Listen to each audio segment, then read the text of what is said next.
Bugün mən sizə puldan danışacağam, puldan. İnsan dünyada yeganə canlıdır ki, ona yaşamaq üçün pul lazımdır. Biz oxuyuruq, təhsil alırıq, hansısa peşə vərdişləri öyrənirik, əmək vərdişləri öyrənirik. Nədən ötürü? Pul qazanmaqdan ötürü. Çünki bugün elə bir zamandır ki, dünya özü boyda bir bazardır. Hər kəs öz bacarığını çıxarır, satır. Biri biliyini satır, biri bacarığını satır, biri əməyini satır və bundan ötürü isə pul qazanmaq lazımdır. Amma insanlar müxtəlifdir. Bir də görürsən, eyni dərəcədə olan insanlar, hətta bilikli insanlar daha az qazanır, daha pis yaşayır. O birisi yaxşı yaşayır. Uğur, uğursuzluq nədən asılıdır? Beynimiz nə cür qərar verir? Bax, bütün bunları sizə izah eləyəcəm sizə. Birinci növbədə mən qısaca olaraq beyin nə cür qərar verir? Bax, onu sizə danışmaq istəyirəm. Beynimiz, deməli, gördüyünüz tabloda bir işarəsi ilə olan nahiyədə biz dərk eləyirik, gördüyümüzü dərk eləyirik. Əgər həmin bir nahiyəsi pozulmuş olsa, hənsə payı pozulmuş olsa, gözlərimiz salamat olsa belə biz dərk eləməyəcəyik nə görürük, nə rəngləri seçə bilməyəcəyik. İki nahiyəsində biz eşidirik, eşitdiyimiz səsləri dərk eləyirik.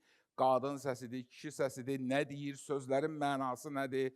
Üç olan nahiyədə biz ətraf aləmin temperaturunu, toxunma və s. hiss edirik. Və bütün bu informasiyalar gəlir 6 olan hissəyə. 6 olan hissədə biz düşünürük, fikirləşirik və qərar qəbul eləmək üçün alın payına siqnallar göndəririk 7 olan hissəyə. Ətrafdan nə baş verir? Hal-hazırda mən hardayam? İlin hansı fəslidir? Qarşımda kimlər var? Və alın payı təhlil eləyir bütün bu şeyləri. Eyni zamanda tələbat mərkəzlərimdən alın payına siqnallar gelir. Eyni zamanda burada mənim xatirələrim var, yaddaşım var və nəhayət alın payı qərar verir və biz davranış eləyirik. Hansısa müəyyən bir qərar qəbul ki, bu hərəkət eləyəcəm. Əgər biz düşündüklərimizi deyiriksə, bu danışmaq gəlir, broka zonası. Bəs qərar qəbul etmək nədir? Alimlər hesablayıblar ki, insanların əksəriyyəti 80% hallarda yanlış qərar verirlər. Ancaq 20% hallarda rasional düşünürlər, doğru düşünürlər və doğru düzgün qərar verirlər. Bəs niyə insanlar yanlış qərar verir və yaxud da doğru, adekvat davranış göstərir? Bu nədən asılıdır bəs? Bax, o düşünmə mərkəzində neyronlar arasında elektrik impulsları qaçır. Qaçır, ətraf aləmi təhlil eləyir, analiz eləyir və müəyyən bir nəticəyə gəlir. Bu nəticə, bu düşünmə iki rejimdə olur. Cəld rejimdə, ləng rejimdə. Buna başqa sözlə biz bilirsiniz nə deyirik? İntuisiya, bayaq məndən əvvəl çıxış eləyən natiq dedi. İrəyimə danmaq, hiss eləmək, intuitiv rejim. Bir də ikinci rejimə nə deyirlər? Məntiq rejim, məntiqi rejim. Bəs intuitiv rejimdə, məntiqi rejimdə qərar qəbulimizə təsir edən faktlar nələrdir, hansılardır? Gəlin ona baxaq. Mən sizə bu rejimi izah eləmək üçün qısaca bir test eləmək istəyirəm. Bax, şəkildə xanımın şəklini görürsünüz. Dərhal, tez deyin, siz bu xanım haqqında nə deyə bilərsiniz? Kədərlidir, əsəbidir, aqressivdir, ifritədir, kimsə dedi. Bəli, tamamilə doğrudur. Bu xanım haqqında dərhal siz şəkilə baxan kimi bildiniz. İndi mən növbəti şəkil göstərəcəm. Dərhal, tez cavab verin. Bu şəkil haqqında nə deyə bilərsiniz? Bu şəkil haqqında, çünki burada nə yoxdur? Emosiya yoxdur. Bundan dolayı bu cavab vermək üçün bizə lazımdır kalkulyator və yaxud da qələm ruşqa alt-alt eləyək. Uzaq başı təqribi deyə bilərsiniz.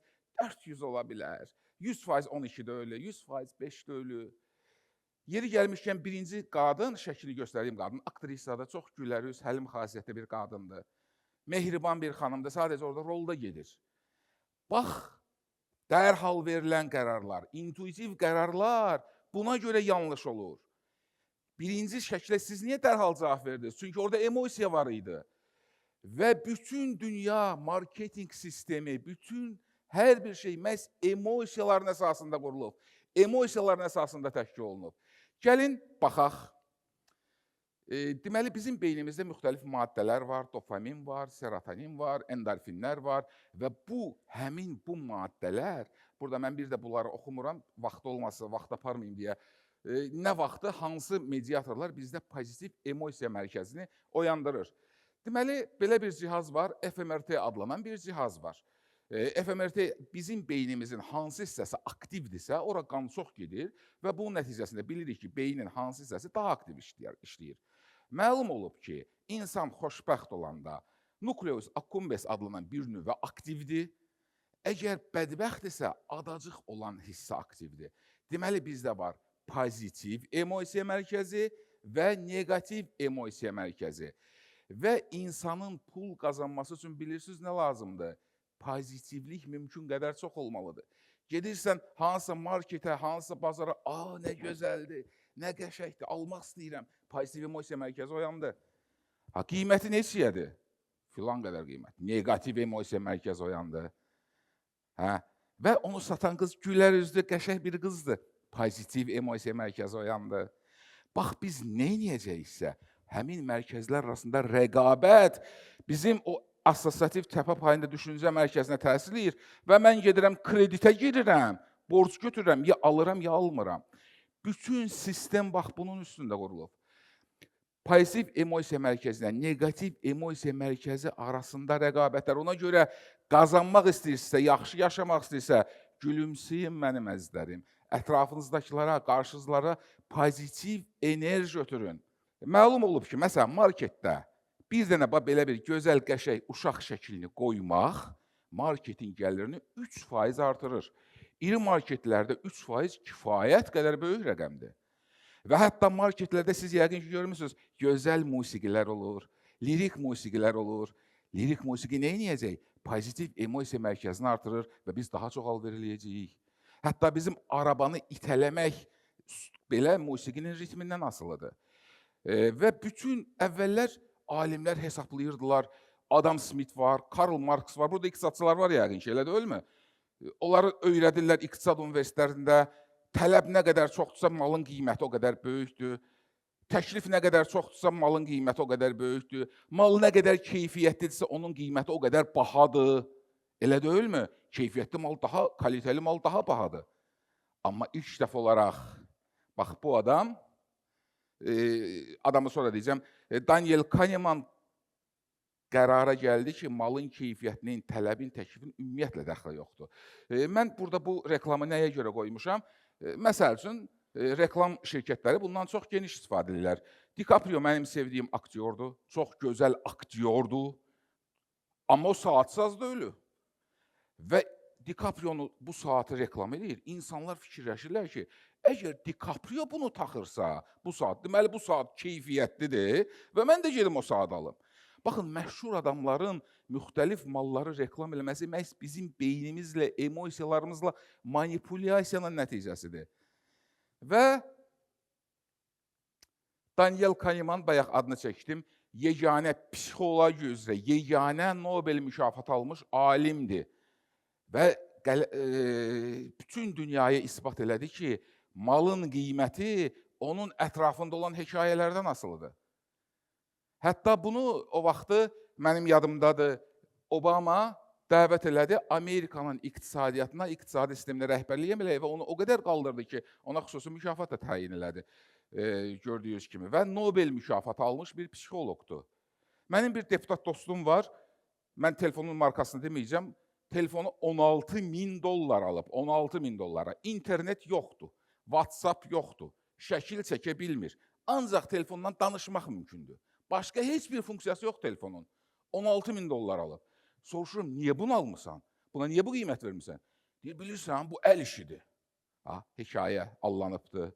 Və yaxud da bu telefondan dünyada cəmsə 50 dənədir. Onun biri Bill Clinton'dadır. Kim nə bilir Clinton telefonu, hansı telefon işlədir? Aydın oldu mu? Və bundan 50 və bu da fərəhlənir ki, mən Clinton'un işlətdiyi telefonu və ona $16.000 pul veribdir. Təsəvvür edirsiniz. İnterneti belə yoxdur. Bax, bütün dünya bu hekayələrin üstündə qoyubdur. İndi mən sizə məşhur bir rəssamın adını, rəssam, heykəltaraş, dahi, alim, mütəfəkkirin adını çəkəcəm. Siz onun ən sevdiyiniz, ən bəyəndiyiniz əsərin adını deyin. Leonardo da Vinci. Mona Lisa. Afərin, halal olsun. Həqiqətən də eşq olsun sizə. Mən sizə bir söz deyəcəm. Bunu mən çəkmişəm.